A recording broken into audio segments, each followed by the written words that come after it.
Well, precancer lesions of the skin, have you heard of them? Turns out prevention is the key, so knowing what it is very important. This morning we have Dr. Joel Cohen with About Skin Dermatology here to talk all about this. So Dr. Cohen, thanks for being here. Can you tell us about what a precancer lesion exactly is?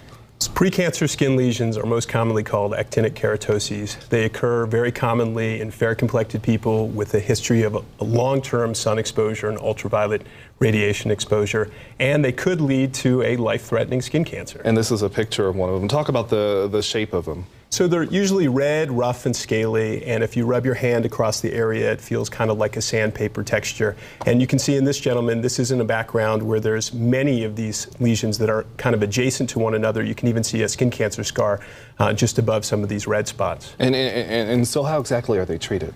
So treatment is really directed at the individual lesions that are thick and crusty. We spray it with liquid nitrogen, something called cryotherapy, and then really we recognize that the entire area that's involved has these little precancer lesions that could progress to something more apparent over the next several months. So we try to use either something topically that's applied or a light device that can be used in conjunction with the topical medication called PDT that can be very helpful to sort of clean the entire field. Okay, so early detection obviously very important. How do you know if it's grown to full-fledged cancer? That's a great question. So precancer lesions usually are thinner, and if you rub your hand over it and it's become thick or crusted or scabbed or there's a bump that's developed, the concern is that it may have developed into an invasive squamous cell carcinoma, and those are very concerning. Those require treatment. Those actually have to be surgically removed. And what kind of things can we do to prevent them?